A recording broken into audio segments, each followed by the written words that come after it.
नमस्कार विद्यार्थी मित्रों, हूँ तरुण परमार आप सर्व विद्यार्थी मित्रों जीवन प्रज्ञा विद्यालय माध्यम से चलती यूट्यूब चैनल में हार्दिक स्वागत करूँ। विद्यार्थी मित्रों, आज अपने धोरण 7 में पाठ 2 दिल्ली सल्तनत विषय भणવું છે। तो विद्यार्थी मित्रों, प्राचीन कालथी दिल्ली भारतीय राजनीतिना केंद्र में रह्યું છે। 12મી सदी में तोमर और चौहान राजपूतों समय में दिल्ली वेपार वाणिज्यનું एक महत्वનું केंद्र હતું। 13મી સદીની શરૂઆતમાં દિલ્હી સલ્તનતની સ્થાપના થઈ અને ઈસવીસન 1206 થી 1526 દરમિયાન ઉત્તર ભારતના વિશાળ વિસ્તાર ઉપર શાસન કરી સુલતાનો અને શાસનકાળને દિલ્હી સલ્તનત તરીકે ઓળખવામાં આવે છે। કયા સમયગાળા? તો 1206 થી 1526 સુધીના। આ શાસકોમાં મૂળભૂત રીતે તુર્ક અને અફઘાનીના મૂળના હતા। आ 350 वर्ष दरमियान दिल्ली सल्तनत में कुल 5 वंशों सत्ता भोगवी, जेमा गुलाम वंश, एना पछी खिलजी वंश, एना पछी तुगलक वंश, पछी सैयद वंश और लोधी वंशनो समावेश थाय छे। दिल्ली सल्तनतनी साथे आपणे आ पाठ में विजयनगर और बहमनी साम्राज्यनो अभ्यास करीशुं। तो पहेलुं आवे छे आपणे दिल्ली सल्तनतना शासको, बराबर छे। तो एमां जोईए तो पहलो वंश आवे छे गुलाम वंश। कयो वंश? गुलाम वंश। एनो समयगाळो छे 1206 થી 1290।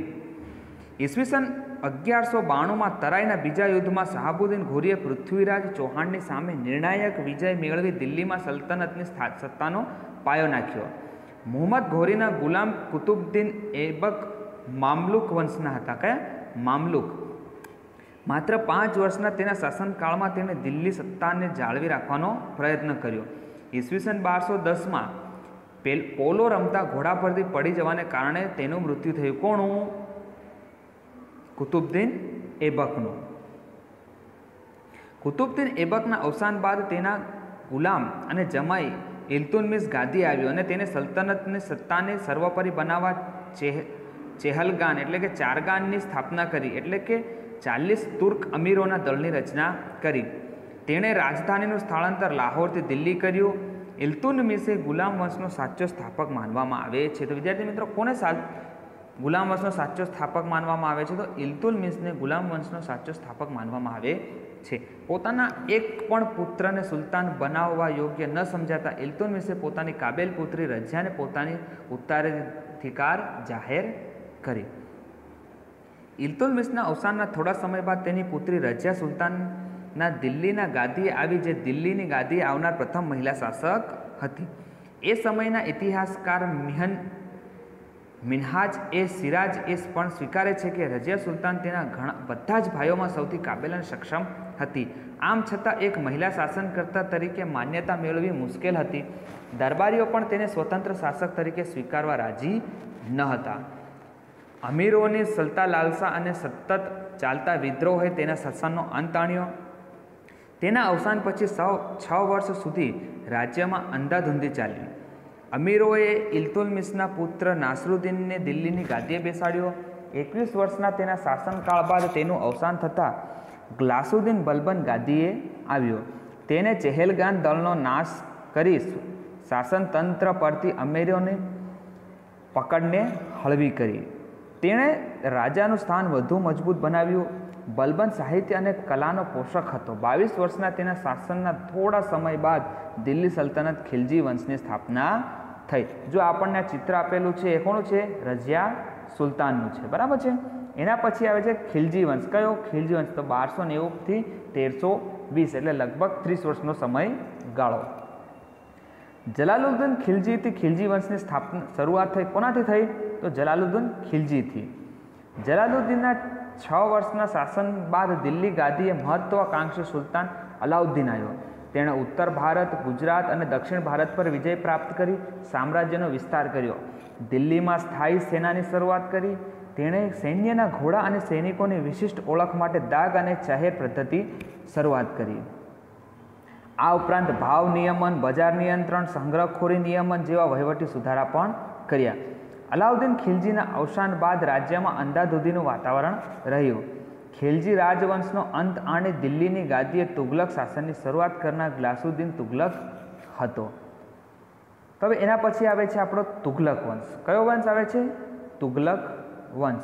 तो तुगलक वंशनो समयगाळो छे 1320 થી 1414 એટલે કે લગભગ 96 वर्ष।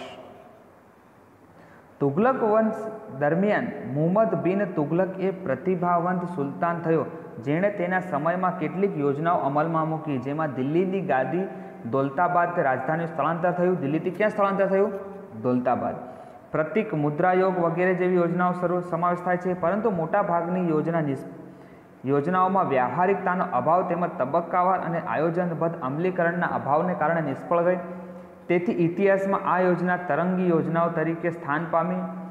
મુહમ્મદ તુગલકના સમયમાં આફ્રિકન મુસાફિર ઇબ્ન બતુતા ભારતની મુલાકાતે આવેલ.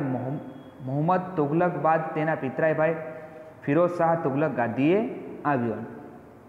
ફિરોઝ શાહના તુગલકના અવસાન બાદ તૈમૂર લંગે દિલ્હીની પર આક્રમણ કર્યું, કારણ 1398-99માં, જેથી સત્તાનો પાયો હચમચી ગયો અને તુગલક સત્તા મર્યાદિત બની.